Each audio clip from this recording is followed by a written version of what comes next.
Welcome to my channel. What are we doing today? Today we are going to be doing a practice video. We'll be practicing with these pencils here. Let me grab them. The Holbein pencil. Now this is not a review. This is not a review because I have been working with these pencils.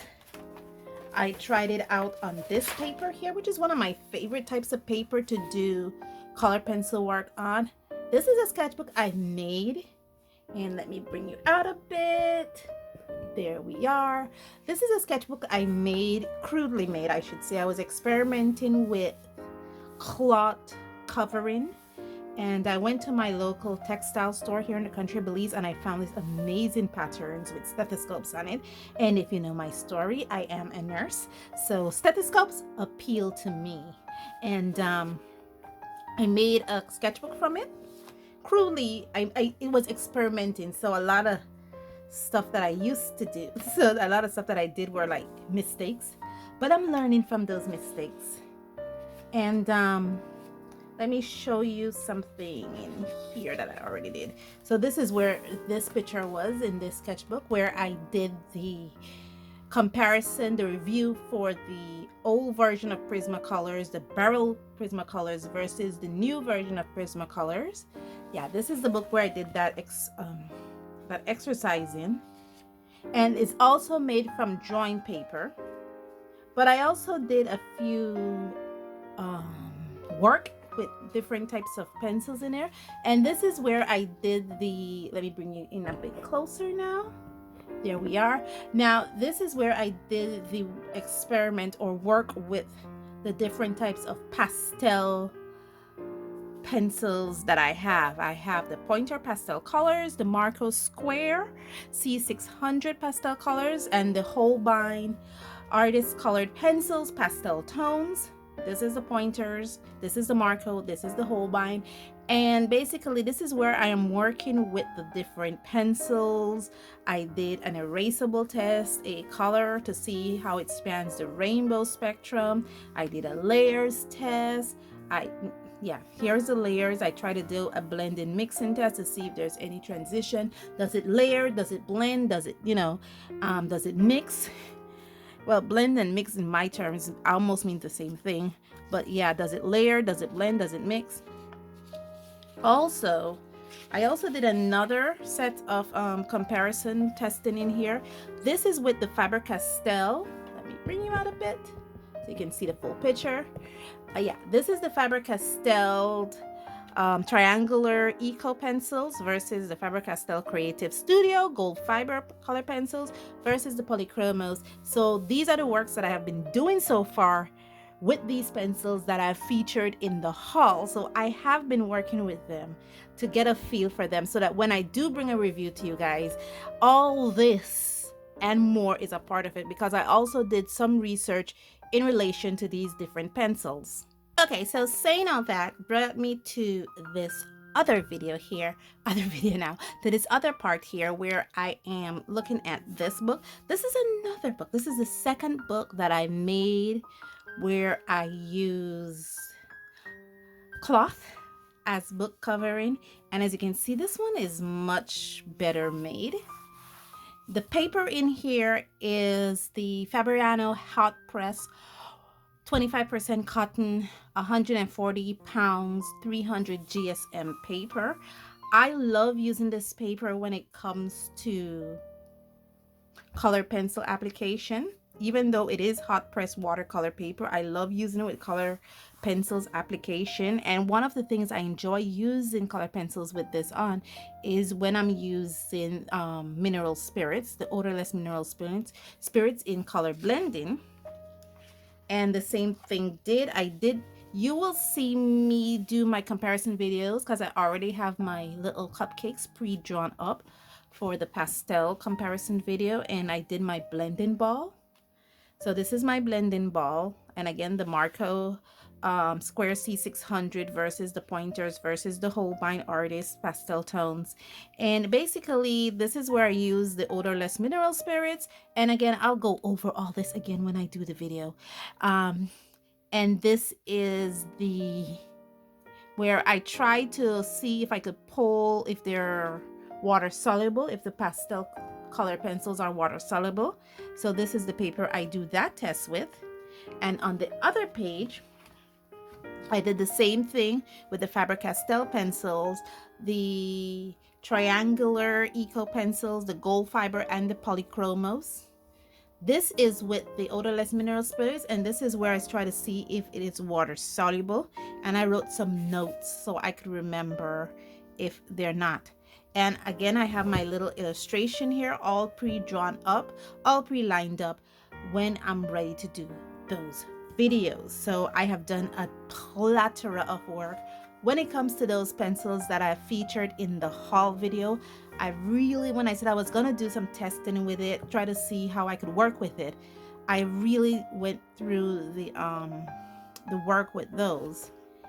And the one thing I've learned, I keep forgetting when it comes to colored pencil, is that it is a slow medium. You do have to build your layers.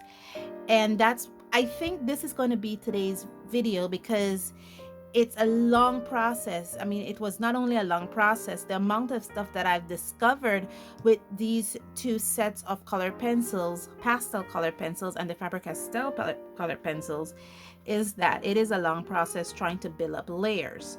The one thing I discovered when it came to the marker Square C600, and I'm learning to respect the surface of the paper when it comes to colored pencils. Okay guys, so I had a discussion with my notes, and I decided to, instead of making this video where I just discuss things that I've learned when it comes to these two sets of pencils, why don't I make today's video about just discussing those things, because I've already started already, and it's some fun facts that I've discovered with these pencils. Not that I've discovered them, but just some fun facts that I've learned about these two sets, the pastel color pencils and the Faber-Castell line. Fun fact number one, let's talk about the pastel color pencils. And we're primarily looking at it here as it is here. This is just a backing sheet that I'm pulling out. So if you see this coming out, it's not a paper that is loose, it's the backing sheet. I have backing sheets for all my thin papers. This line, one of the things when we look at this, let me bring you a bit close out, because I think you guys need to come out a bit. Yeah, let me bring you out a bit. When it comes to more light, when it comes to this, and we're looking at these first as the pastel square, as the pointer pastel, the Marco square, and the Holbein. You can see the differences in these when it comes to the cupcake. Like for instance, here the colors are not necessarily pastel-y. Let me bring you a bit closer and let's give you guys some light. So let me bring you guys a bit closer and let me give you guys some light to let you show what I'm talking about right there. Yeah. So as you can see, the colors are a bit bright. This is the, right here is the color spectrum where I try to do the rainbow. I try to see if it's erasable, and to some extent it's erasable, as you can see the eraser line here, but you do see a lot of ghosting, and this is where I try to do layer. And one of the things I learned in doing these tests here is when I layer, not to burnish. A lot of times when I learned color pencils, I burnish as a part of the layering process, but then I learned to respect the tooth of the paper. So when I put down my layer here, which is number 4, which was the fourth and final layer, I try to see how can I go over this again, and would it produce this color or would it go a grade darker? And the more I went over this, when I reached 4 and I tried to go over this again with another layer, it then went a grade darker without me burnishing the pencil. This was as far as I could have gone, which was 4, and then I went 3, And I was like, okay, let's go over it again. But when I reached 3 a second time, I was like, okay, that is 3. If I do it again, it will look like this. Then I went 2, and then I went 1. How I normally do this test, and I could use this as an example, I would just put down my hands is like all the way back here to the pencil. So I'm using really light touch. And then I would go over it one long line. You can barely see it, can you? Yeah, so this is one long line. I'll try to do one long line, and this is layer 1. Then with layer 1, I come back and I try to go over it again, keeping my hands all the way to the back. As you can see, I go over it again a second time, and this will be layer 2. Then I switch my direction and I go over it a third time using the same hold on the pencil, and this will be layer 3. And then I switch direction again and go over it a fourth time, and this will be layer 4. I switch direction again and do a fifth time, layer 5. And each time I switch the direction of how I'm coloring, I try to put on a new layer. Now, as you can notice here, I am not producing any more new layers going over it. See, no more new layers. For me to produce a new layer on this, I have to burnish the pencil into the paper. That's the only way I could produce a new layer. And when this happens, this becomes 4. So I know then that if I do this, this will be 2, this will be 3, and then I just go up again, 2, and I just leave 1 here. So this is how I produce layers on this pencil. That's also the same concept that I use when coloring or rendering these little cupcakes here, to stay within the hand pressure for as long as I want to without burnishing and respecting the tooth of the paper. Now when it comes to this is just to test how it blends and how I can transition from one color to the other. This is basically my skill at work, and I'm not really good at it, but the fact that to see if the colors that are provided within this set enables for someone like me who is terrible at color pencils can transition. This is what this is all about.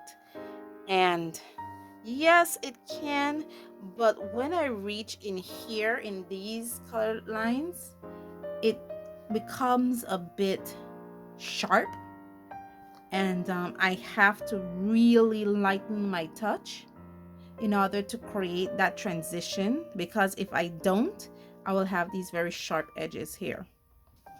This is my layering mixing test here. Let me bring you guys a bit closer in, right here.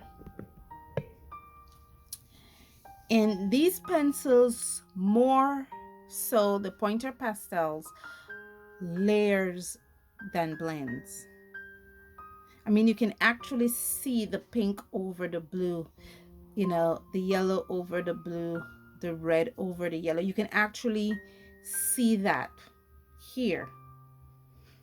It's not like it's mixing and creating a new color. You can actually see that it's more layering than blending.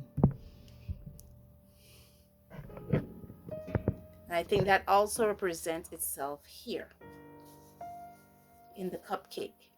But because these colors are not necessarily pastel but more bright, it looks like red and orange versus a pastel tone like this here. You know, it's not really light, it's more bright.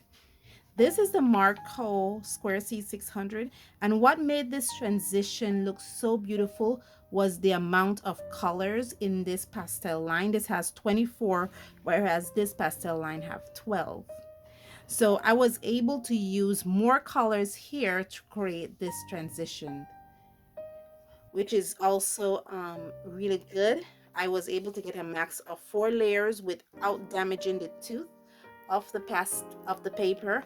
And again, these colors more layers than blend, because when you look at it, you can actually see the yellow over the blue, the pink over the yellow. You can actually see that here.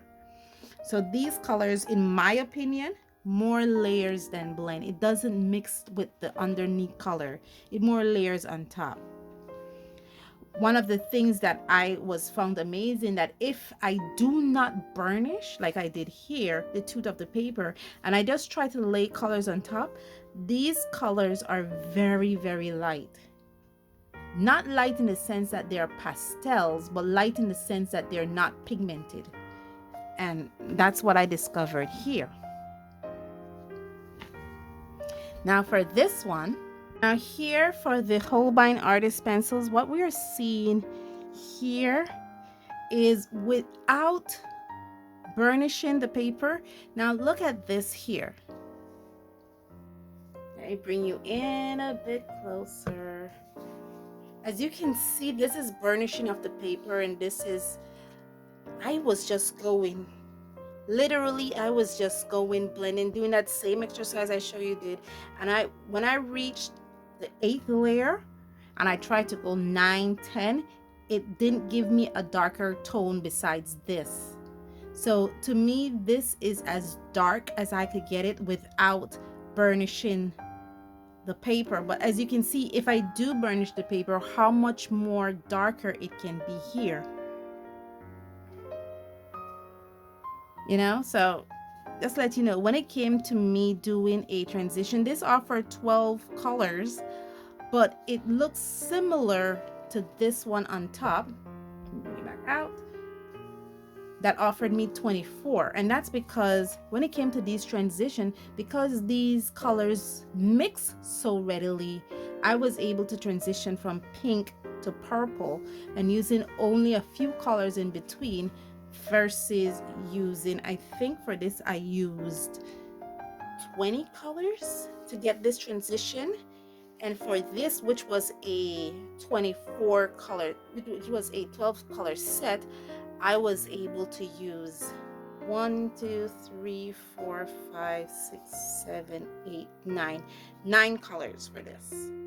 So this is 20 and this is 9. So make of it what you will. And for these colors here, for me, you can actually see mixing rather than layering. And let me bring you in closer. You see right here where the yellow is kind of blending in the blue. Yeah. And then here, would it be mixing? Because maybe I went a little heavier in the box rather than the pink. I believe I used this pink here. Was it this pink I used? No, I hope. I can layer with this. See, it mixed. You can actually see rather than it just layers on top. You can see distortion in the colors. So yeah, that's what we found. I also did swatches of these on different types of paper, so let me give you that. Okay, so as you can see, this is the Marker Square C600, the Pointer Pastel, and the Holbein, all here. And one of the things that I have to highlight is you can see the saturation in colors, especially for those colors. I try to make them look as similar as possible. The Holbein, which is the third line, is way more color saturated in comparison to the pointers, in comparison to the Marco C600. And the way my mind fashioned, I would think that the pencils that I bought internationally would be better than the pencil I found locally. But in this pastel color showdown, the pastel color pointers, because it was more brighter, because it was more vibrant colors, not necessarily more pastel colors, and it had more pigmentation than the Marco, it looked better. There goes my dog. It looked better than the Marco Square C600. Now, Marco makes at least 3 different versions of the pastel line. I know of the Marco Raffine pastel line. Those are hexagonal shape. They also have a round shape, which I think is the C850 or 840, something like that. It's either 820, 840, or 860 line. I will look it up and put it somewhere here for you. And then they have this one, which is the square C600, but this is not as popular as the other two. You also have Brut Fruner, which makes us pastel line too, but I didn't want to get too much pastel pencils really. So I am satisfied with these 3. And these comparisons. So I would say that the Marco, when it comes to the degree of pastels and richness, I would say Holbein is 1, Pointers is 2, and the Marco's Square C600 is 3. As you can see, I mean, I don't think you will doubt me on that. When you look at pigmentation, look at how richer the Pointer is compared to the Marco. You know, I mean, of course, they're not as rich as the Holbeins, but definitely the Pointer, because the colors are brighter, they look better than the Marco. I don't know if what Marco did was limit the amount of pigmentation to create pastel line, but you can actually see a limit of pigmentation in the Marco Square C600.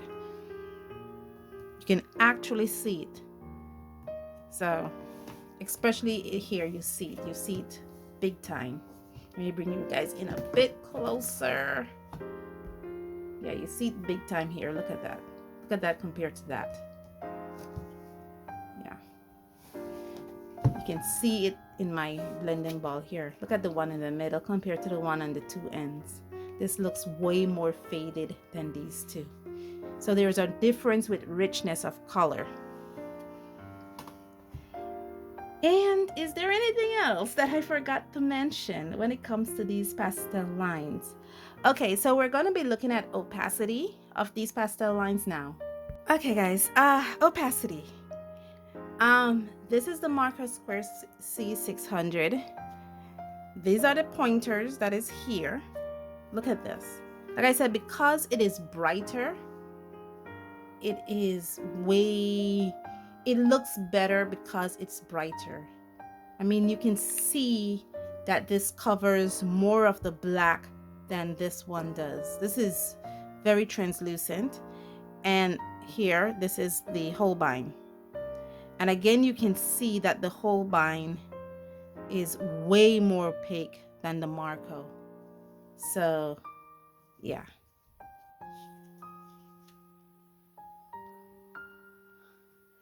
So for me, the true comparison is here between the Pointer pastel colors and the Holbein pastel tones, because this one is very, very translucent on this versus these.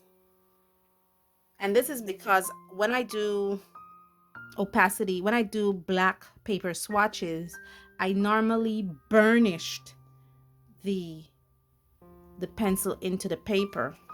Unlike when I do it on white where I do a gradient, I actually just burnish it into the paper. And as you can see, this is very translucent right here, very translucent versus these 2. And I also did some artwork with this. Let me show that to you now. Okay, so I did a little seal with this, and yeah, this did not work with me. This is the Marco Square C600, and they're very translucent. This was in 2020. Now these are the 2. I'm sure I've featured them before. Let me take off the light because this is on black paper. You can definitely see the difference between these two. Look at how this strawberry is very translucent, it's not as bright, versus the Pointer Pastel Square, which is really more opaque. And then on the last page, this is the Holbein, and you can see this beautiful translucent color. It covers this very beautifully, yeah, versus these. So you can actually see the difference when it comes to pigmentation, when it comes to opacity, when it comes to blending, when it comes to mixing. You can actually see the difference between these three different versions. But if I was a suggestive person or recommending person and you're in the country of Belize, I will tell you not to give up on the pastel colors from the pointers that is found here, because although the colors are bright, they're not necessarily pastel-y. They are way better than the Marco, in my opinion. Way better than the Marco. So yeah. Okay guys, so I think this video is going to be way too long for me to go into a color comparison, render a piece. As you can see, it's already pre-drawn up, pre-lined up, so it's just for me to color it. But I think if I add that into this video, it's going to make it way too long. And it's also going to make it way too long if I do the Faber-Castell comparisons, which I really wanted to do. So definitely I have to create a part 2 or 3 or 4 to this video, because looking at these comparison, it is stunning. And the fact that what we have here in Belize is comparable to the professional stuff is even better. Guys, thank you so much for joining me here on this journey. And as always, stay safe, stay blessed, and I'll see you in the next one. Bye.